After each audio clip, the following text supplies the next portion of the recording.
to have Artie come up and talk about the anatomy of sound, which is an interesting way to look at audio. That being said then, ladies and gentlemen, Artie Dillon! Thank you, ladies and gentlemen. How about a hand for Jim Marlowe? How about a hand for Jim Marlowe? Oh, right. I might need this. So good afternoon. Thank you for being here. Thank you for indulging me. My name is Artie Dillon, and I'm an audioholic.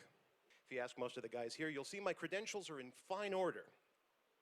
This is the Topophone, and it was a derivative device of the early burgeoning audiology business in the 19th century. At this point, they discovered there's something to this sound stuff, and people who were hard of hearing, you may have seen them in old movies and stuff, these conical things that guys would hold up. There was even, there were some that had a little magneto that you would crank. They had, you know, early type of amplifier. But this is a particularly good trope for what we do in the trenches of catering halls and cavernous spaces all over the world. Because at the time, to give you a little background on what was happening around this time in audio, 1880, you have Edison, you have Bell, and you have this other guy whose name escapes me, Berlinger, who is a kind of an important person for us in audio because he was the one that had the patent for the gramophone. The transducer for the gramophone was then retconned by Bell for the telephone. So we'll talk more about frequency ranges and how that applies to us. But anyway, I digress.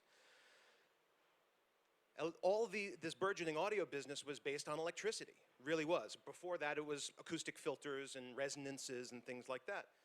But as soon as electricity took over, it was like, oh, we can process, we can send audio where we need it to go. But we couldn't take it with us. We had to bring electricity to do what we needed it to do. So on the battlefield, where there was no electricity, if you knew what you were listening for, you could only trust your ears. So 115 years later, after the outbreak of World War I, here we are at the castle at the Doral Arrowwood.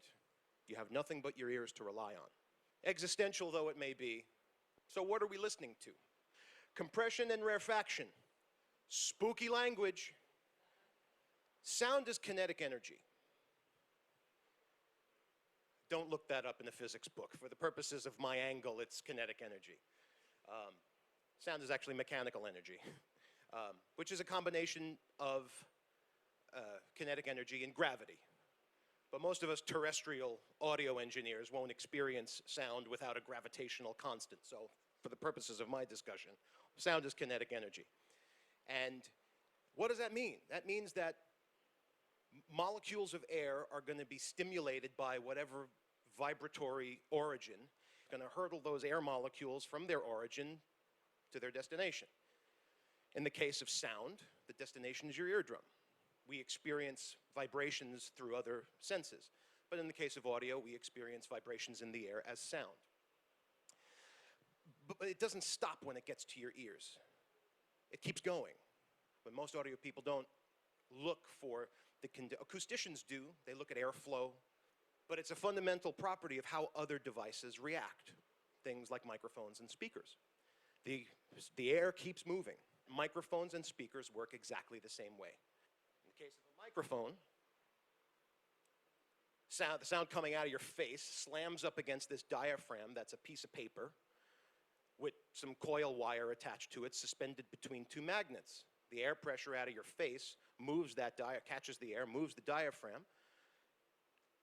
moves it in one direction. The recoiling action moves the other direction, pulling the air along with it.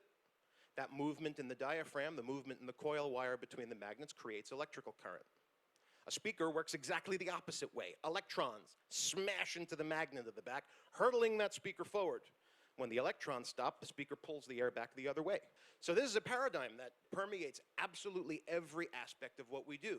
Whether you're tuning a system into a room, whether you're putting a microphone under a snare drum, it's all connected in a particularly cool way. So this is a missed opportunity for a 70s TV show. The Fletcher Munson Hour on CBS. And for you sports fans, he was not related to Thurman Munson, although I'm making that up. I don't know if he was or not. But they were about 50 years apart, so it's doubtful. Anyway, Yankee fans aside.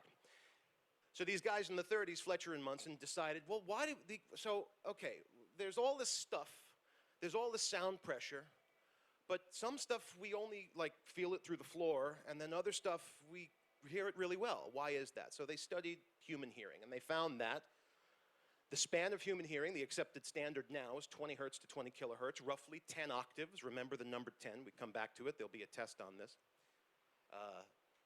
But roughly 10 octaves. And they also found that the low stuff we don't really hear so well. The super high stuff, we don't really hear it so well.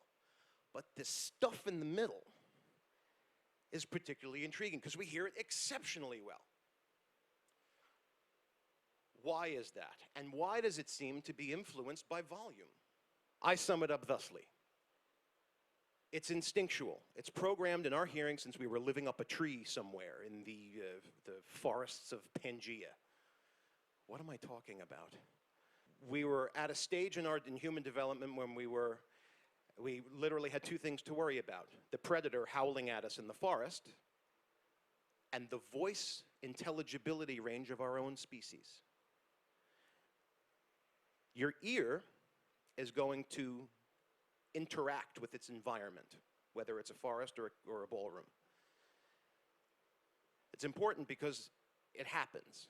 There's nothing you can do about it. And Fletcher and Munson discovered that, and they actually discovered 3 types of interaction in your ear: beats, combination notes, and masking. Masking I talk about because I think it's the most important. It's what we as audio people involuntarily experience. Your ear is naturally tuned to mask the low volume sounds and favor the higher volume sounds. It's a curse and a blessing. That's why if you've ever done a microphone shootout, if you've ever done a speaker shootout, if you're ever auditioning one mix against the other, your ear will automatically favor the loudest sound. Survival. We're going to listen to that predator following us, or we're going to hear our mother calling for us. And we're going to would it also interest you to know what frequency range we favor? Our ears favor the same frequency range as the intelligibility range in the human voice. So it's all connected. We're designed to hear the voice of our own species, and we're designed to mask out the unimportant sounds for survival.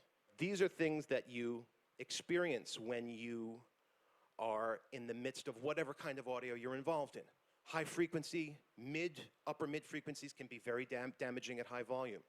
Low frequencies displace massive amounts of air, and they cause your ear to compress.